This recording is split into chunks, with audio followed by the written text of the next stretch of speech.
Պարոն Փաշինյան, Հայաստանի Հանրապետության կառավարությունը վերջին տարիներին բազմաթիվ բարեփոխումներ է իրականացրել դատաիրավական համակարգում, ահռելի ռեսուրսներ է ներդրել այն բանի համար, որ մեր քաղաքացիները ունենան արագ եւ արդյունավետ արդարադատություն։ Սակայն տարիներ անց մենք դեռ խոսում ենք այն մասին, որ մեզ մոտ արդարադատությունը ուշանում է։ Ես պետք է խնդրեմ ձեր կարծիքը այս առումով եւ խնդրում եմ ասել, որը պետք է լինի Հայաստանի Հանրապետության կառավարության դերակատարությունը եւ դատական իշխանության տարբեր դերակատարների պատասխանատվությունը ժամանակին եւ արդյունավետ արդարադատություն մեր քաղաքացիներին հրամցնելու հարցում։ Շնորհակալ եմ շատ, նախ ողջունում եմ բոլոր ներկաներին եւ կարեւորում եմ այս քննարկումը եւ երեթե մի քիչ էլ ուշացել ենք, այսինքն լավ կլիներ այս ընթացքում մի քանի անգամ քննարկացնենք այս հարցերը, բայց հիմա գիտեք, ես կարծում եմ, որ պատճառներից մեկը, որը ընկած է հարցադրման հիմքում, նաեւ այն է, որ որոշակի խզում կա այնուամենայնիվ, ընդ որում եւ կառուցակարգային եւ բովանդակային Հայաստանի Հանրապետությունում արդարադատության եւ սահմանադիրի, եթե այսպես ասենք, ժողովրդի միջև, որովհետեւ տեսեք ինչ ենք մենք ասում նաեւ, ես այդ հարցի մասին շատ եմ մտածել, ինչ ենք մենք ասում կամ ինչու կա այդ հարցադրումը, թե արդյոք արդարադատությունը եւ արդարությունը նույն բանն են կամ արդյոք պիտի լինեն նույն բանը, մեծ հաշվով երբ որ փորձում ենք այս հարցը բաղդատել, տեսնում ենք, որ իրականում խնդիր կա հենց ինքնին ձևակերպման մեջ, բայց կարևոր է հասկանալ, թե ինչն է պատճառը, որ նման ձևակերպում եւ հարցադրում մեր իրականության մեջ կարող է գոյություն ունենալ։ Ես կարծում եմ, որ դրա պատճառներից մեկը այն է, որ Հայաստանում արդարադատությունը հասկանալի չէ շատերին։ Ինչ նկատի ունեմ հասկանալի չէ, երբեմն բառից բուն իմաստով հասկանալի չէ, որովհետև ես այս ընթացքում իմ շփումների, քննարկումների արդյունքում նաև հասկացել եմ, որ մենք ունենք նաև արդարադատության լեզվի հետ կապված խնդիր, որովհետև բայց այդ լեզուն ոչ միայն խնդիրը ոչ միայն նա, որ այդ լեզուն բարդ է, բայց կարծում եմ, որ երբեմն այդ լեզվի բարդությունը կամ լեզվի բարդացումը օգտագործվում է հետևությունների եւ փաստերի պատճառահետևանքային կապերը կամ դրանց բացակայությունը թաքցնելու համար։ Այսինքն երբեմն երբ որ քննարկումներ են տեղի ունենում կամ հանրային դաշտում կամ ոչ հանրային դաշտում, երբ փաստարկը փաստարկի հետևից, փաստարկը փաստարկի հետևից եւ մի X պահի իրավաբանական մեր հարգելի հանրությունը սկսում է օգտագործել այն բառապաշարը, որը մեծ սովորական մահկանացուներից ընդհանրապես հասանելի եւ հասկանալի չէ, եւ խոսակցությունը դրանով ավարտվում է, որովհետեւ ասվում է, որ ահա կապերը այսպեսին են, բայց այդ կապերը տեսանելի չեն երբեմն։ Եվ շատ հաճախ, երբ որ այդ թվում հանրային որոշակի արձագանքի արդյունքում եւ հանրությունը ստիպված է բացատրություններ ակնկալել եւ ստանալ, թե ինչը, ինչու, ինչպես, ամեն ինչ հանգում է դրան եւ այստեղից է գուցե նաեւ պատճառը, որ վակուում է առաջանում եւ երբ որ իմիջիայլոց ուզում եմ ասեմ, որ երթվյալ ատենակալների դատարանի գաղափարը կապ ունի նաեւ սրա հետ, որովհետեւ երբ որ կողմերը չկարողացան երթվյալ ատենակալներին հասկանալի լեզվով բացատրել ինչը ինչոց է, իրանց խնդիրն է։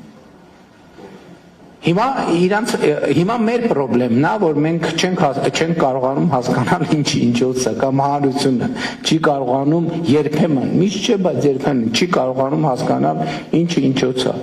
Եվ այդ երևույթը մեր իրականության մեջ իմիջիայլոց շատ կա։ Երբ որ քննարկվում է որոշ դեպքերում, ասենք օրինակ հազար ներողություն, ես զուգահեռս ուղղակի չի, մեթոդաբանական է, երբ որ քննարկվում է, որ օրինակ մշակույթը ի վերջո հանրությունը պետք է հաղորդակցվի մշակույթի հետ, հասկանա այդ մշակույթը։ Դե ասում են, գիտեք, ինձ սա այնուամենայնիվ էլիտար մշակույթ է։ Այս ոչ բոլորը պետք է հասկանան, սա նեղ շրջանակի համար մշակույթ է, այնպես որ սա է ճիշտ ուղղությունը։ Այստեղից հարց է ծագում, շատ լավ, եթե դա նեղ մշակույթ է, հանրությունը հարց կտակ, ասի ինչի եմ ես հարկեր վճարում, որպեսզի այս մշակութային հաստատությունները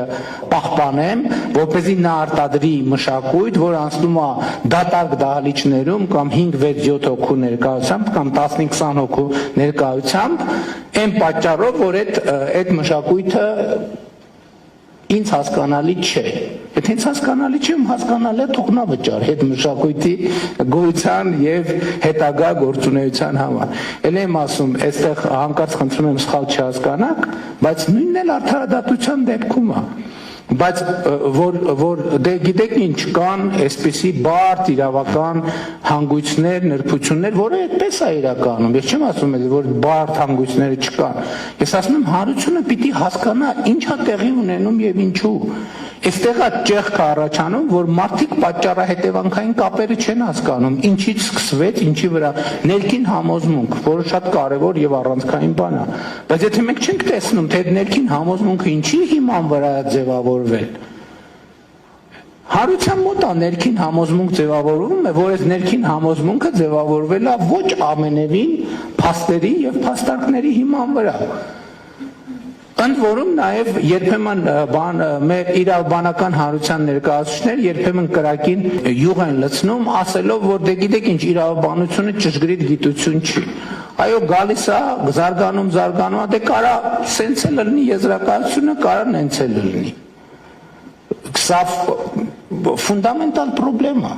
Որովհետեւ այսինքն ես կասեմ, գիտեք ինչ մենք ասում ենք ինչի է ուշանում արդարադատությունը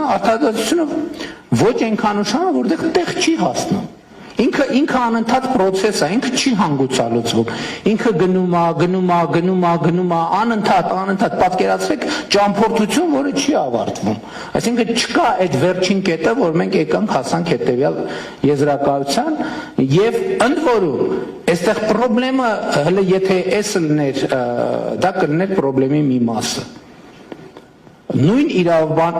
իրավաբանական նույն խոսույթները իրանք ունեն իրենց ներքին խոսույթը։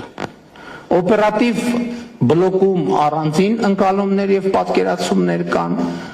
քննչական օղակում առանձին պատկերացումներ կան, դատախազական օղակում առանձին պատկերացումներ կան, դատավորական օղակում առանձին պատկերացումներ կան։ Ու սովորաբար, երբ որ բանը գալիս հասնում է այն դեպքերին, երբ որ հանրությանը պետք է տրվի պատասխաններ, ու եմ ասում, ես ընդհանրապես ինչ եմ այս թեմաներով խոսում, որովհետև հանրության պատասխան տվողը ամենայն հարգանքով դահլիճում ներկա շատ, այսինքն ես եմ թիվ 1 պատասխան տվողը հանրության, թե ինչի էս մեկը նենց, այն մեկը նենց, այն մեկը նենց, այն մեկը։ Եվ ես այդ պատասխանը որևէ ձևով բովանդակություն ստանալու համար ինչ որ ձևով դիմում եմ նաև հասկանալու համար թե այդ հարցերի ինչ պատասխաններ կարող են լինել եւ ֆունդամենտալ խնդրեմա ես հասկանում եմ որ ներսում է տարբեր օղակներում քննչական օղակում օպերատիվ օղակում դատախազական օղակում դատավորական օղակում երբեմն մենք տեսնում ենք իրադրության ելի ոչ նույնական ընկալում Սովորաբար դատավորական օղակում ասում է, որ դատախազական օղակում է խնդրեմը, որովհետև այնտեղ ինչ որ բանն են չի արվել, դատախազական օղակում ասում է, որ գիտեք, քննչական օղակում է խնդրեմը, այնտեղ ոնց որ ինչ որ բան չի արվել, քննչական օղակում ոնց որ թե օպերատիվ մարմինը լավ չի աշխատել, այն պարագայում, երբ օրը ցերեկով ուղիղ եթերում մի բան է տեղի ունեցել, որը պետք է ստանա իրավաբանական արձագանք։ Օրը ցերեկով բոլորի աչքի առաջ տեղի է ունեցել մի բան, Ես էլ չեմ խոսում այն խորը կոնսպիրատիվ ինչ-որ պրոցեսների մասին, որ պետքա ստանա իրավաբանական օրը ցերեկով բոլորի աչքի առաջ բանա տեղի ունեցել, որ պետքա ի վերջո հանգուցալուծվի, ստանա իրավաբանական գնահատական, ու տենց էլ այդ իրավաբանական գնահատականը չկա։ Ինչու՞, որտեղ օպերատիվ բլոկը լավ չի աշխատել կամ հակառակից ասոր։ Այսինքն այս 4 օղակները Երբ որ չի հասցեագրվում հարցը, 4 օղակներ ունեն պատասխան, մյուս օղակը լավ չի աշխատել, այդ ամբողջ պատճառը։ Ինչը չգիտեմ ինչքանով է ճիշտ, ինչքանով է սխալ, բայց հարցը հետևյալն է։ Ես էլի շարունակաբար դնում եմ այս հարցը, հանրությունը ինչով է մեղավոր, եւ բ ես հիմա ինչ ասեմ մարդկանց։ Ֆունդամենտալ հարցը, իմ հարցը շատ գործնական է։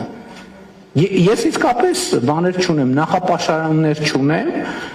մյուս կողմից դատական մարմինների անկախության խնդիրը նույնպես ֆունդամենտալ խնդիր է, որովհետև հասկանալիորեն այդ հարցը բարձրացվելիս խոսվում է կառավարությունից, իշխանությունից անկախության մասին, որը անառարկելի օրակարգ է։ Բայց մենք համոզված ենք, որ երբ որ կառավարությունից անկախ է այդ համակարգը, ուրիշ որևէ տեղից կախված չի այդ համակարգը։ Որն է այդ համոզմունքը, այդ մեխանիզմը որն է, որը մեզ պետքա տա այդ համոզմունքը, որ այո, մենք ունենք անկախ դատական համակարգ։ Մյուս կողմից կարող է արդյոք երկրում ինչքան անկախ կարող է լինել դատական համակարգը ժողովրդից սահմանադրից։ Որն է այդ անկախության մեխանիզմը։ Որովհետև ի վերջո Հայաստանի Հանրապետությունում իշխանության միայն մի աղբյուր կա, եւ այդ աղբյուրը ժողովուրդն է, եւ հետեւաբար ժողովուրդը պետքա նաեւ հնարավորություն ունենա հասկանալ ինչ է տեղի ունենում իր ստեղծած ինստիտուտների հետ, ինչպես են այդ ինստիտուտները աշխատում, ինչ նպատակ են հետապնդում, ինչ արդյունք են գեներացնում, եւ սրանք հարցեր են, որոնց կարծում եմ նույնպես պատասխան պիտի տրվի։ Չնայած ընդհանուր առմամբ ես խոսեցի կառուցակարգերի մասին, ես կարծում եմ, որ ընդհանրապես ճեղք կա ժողովրդի եւ իրավակարգի միջեւ։ Այսինքն Հայաստանում հաստատված իրավակարգի եւ ժողովրդի միջեւ, ու իմ գնահատականը եղել է եւ շարունակում է մնալ այն, այս ընթացքում ես միայն համոզվել եմ դրանում, որ այդ իրավակարգի ճեղքը կախված է եւ կապված է նաեւ նրա հետ, որ ըստ էության բոլոր սահմանադրական հանրաքվեներում եղել է որոշակի հանրային ընկալում եւ համոզմունք, որ այնուամենայնիվ պաշտոնապես արձանագրված արդյունքները սահմանադրական հանրաքվեների չեն արտահայտում ժողովրդի կամքը կամ ճշգրիտ չեն արտահայտում ժողովրդի կամքը։ Ես դրա մասին շատ խոսում եմ հիմա տարբեր տեղերում իրական Հայաստանի գաղափարախոսությունը ներկայացնելիս, որով բնականաբար չեմ ծանրաբեռնի այսօր ձեզ, բայց սա նույնպես շատ կարևոր նրբություն է եւ ես այստեղ ֆունդամենտալ խորը խնդիր եմ տեսնում նաեւ նրանում, որ ժողովրդի եւ իրավակարգի երկրում հաստատված իրավակարգի մեջ օրգանական կապի խնդիր ունենք մենք։ Եվ այստեղ նաև որոշակի ճեղքեր են առաջացել եւ իմ կարծիքով այդ խնդիրները առաջանում են, ձևավորվում են այդ ճեղքերում եւ իմ կարծիքով սա հարց է, որի մասին մենք պետք է մտածենք, այսինքն հարցեր են, որոնց մասին պետք է մտածենք եւ քանի դեռ նման քննարկումների անհրաժեշտություն է շեշտադրումներով կա եւ մենք այս քննարկումները իրականացնում ենք, համեն դեպս դա վկայությունն է այն բանի, որ մենք չենք հասել այն կետին, որին ուզում էինք հասնել։ Շնորհակալ եմ։